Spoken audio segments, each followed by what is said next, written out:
संगीत। नमस्कार दोस्तों, कैसे हो आप। मेरा नाम निताशा है। मैं और मेरा सौतेला बेटा गौरव हम एक साथ रहते हैं। अब मेरी उम्र 26 साल है। मैं विवाहित जवान स्त्री हूँ। मेरा रंग बिल्कुल साफ है। यह मैं कहना तो नहीं चाहती, लेकिन आप अभी कहानी में सब कुछ सच बताना पड़ता है।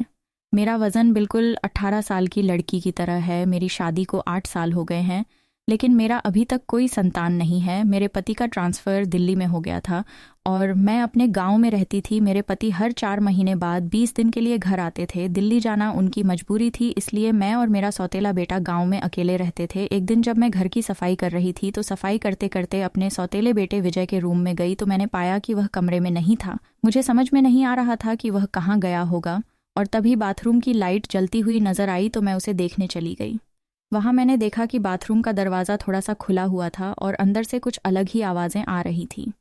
मैं सुनकर घबरा गई और मैंने सोचा कि विजय कोई परेशानी में है। मैं डर गई और जल्दी से बाथरूम का दरवाज़ा खोलकर अंदर देखने लगी। अंदर का नज़ारा देखा तो मेरे होश उड़ गए। विजय उसकी बड़े आराम से मालिश कर रहा था और ज़ोर ज़ोर से चिल्ला रहा था। उसे देखकर मैंने एक लंबी सांस ली, जिसे सुनकर विजय ने पलट कर देखा और मुझे देखते ही गुस्से से बोला, तुम यहाँ पर क्या कर रही हो। उसके गुस्से से भरी आवाज़ सुनकर मैं डर गई और बिना कुछ बोले वहां से भाग आई। इस घटना के 3 घंटे बाद दोपहर का खाना बनाने के समय विजय तंग कर रहा था तो मुझे मजबूर होकर विजय के पास जाना पड़ा। तब विजय बिल्कुल सामान्य तरीके से पेश आया। मेरी जान में जान आई और मैं उसके सामने आने जाने लगी और सामान्य तरीके से बात करने लगी।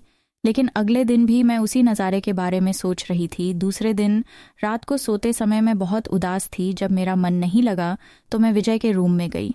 उसने मुझे तेल लाने को कहा। मैंने उसे पूछा कि तुमने तेल क्या करना है। उसने कहा कि मुझे बस तेल ला कर दो। अगले दिन मेरा मन नहीं मान रहा था, तो मैंने सोचा कि अगर मैं अपने सौतेले बेटे विजय को अपनी थोड़ी झलक दिखला दूं तो शौवटे के शिरानार को पेपा मामिचिए आयद कुछ बात बन जाए। क्योंकि विजय मेरा अपना बेटा तो नहीं था, तो मैं अपने कपड़े बदलकर एक पीले रंग का जालीदार नाइट सूट पहना और फिर विजय के कमरे में गई। उसने मुझे उन कपड़ों में देखा और काफ़ी समय तक देखते ही रहा।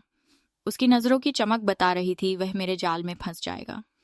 फिर मैं धीरे धीरे अपने कमरे में चली गई। मुझे नींद नहीं आ रही थी, इसलिए मैं बहुत देर तक ऐसे ही करवटें बदलती रही। तभी मुझे याद आया कि विजय को मैंने खाना नहीं खिलाया। मैं उठी और विजय के कमरे में गई तो वह सो गया था। मैंने उसे उठाया और बोली, विजय चल खाना खा ले। उसके बाद सोना उसने मना कर दिया क्योंकि विजय बाजार से कुछ खाकर आया था। तो मैंने सोचा कि मैं भी इसी कमरे में सो जाती हूँ। फिर मैं विजय के बेड पर लेट गई। मैं जिंदगी का मजा लेना चाहती थी और मैं अपना अकेलापन दूर करना चाहती थी, अपनी महीनों की भूख मिटाना चाहती थी। एक दिन मुझे लगा कि मेरे पति की गैर हाजिरी में मुझे संतुष्ट करने वाला आदमी मिल चुका है। अब मैं और इंतजार नहीं कर सकती थी, इसलिए मैं विजय के पास जाकर सो गई। थोड़ी देर बाद विजय हिलने लगा। मुझे लगा कि विजय को क्या हुआ, तो मैं देखा तो वह कुछ और ही कर रहा था। उसकी इस हरकत से मैं थोड़ा घबरा गई। मेरी हालत पतली हो गई थी, मेरी सांस उखड़ रही थी, पर मैंने हिम्मत नहीं हारी। करीब 20 मिनट के बाद विजय रुक गया। मैं बहुत ज्यादा परेशान हुई, लेकिन मुझे भी मजा आ रहा था।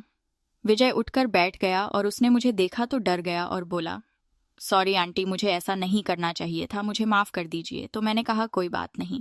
उसके बाद जब मैं एक दिन बाथरूम में नहा रही थी तो वह छुपकर मुझे देख रहा था, तो मैंने उसे देख लिया। मैं उसे कुछ नहीं बोली। जब मैं नहा कर आ रही थी तो वह अपने हाथों से कुछ कर रहा था। उसने मुझे देख लिया। मैं बोली, विजय यहाँ आओ। वह डरते डरते मेरे पास आया। मैं बोली, यह सब करने की तुझे क्या जरूरत है।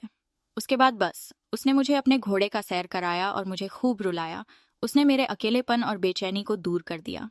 विजय ने मुझे महसूस ही नहीं होने दिया कि मेरा पति घर पर नहीं है। अब विजय मेरे साथ एक दोस्त की तरह रहता है और मुझे जिंदगी में काफी मजा आ रहा है। धन्यवाद।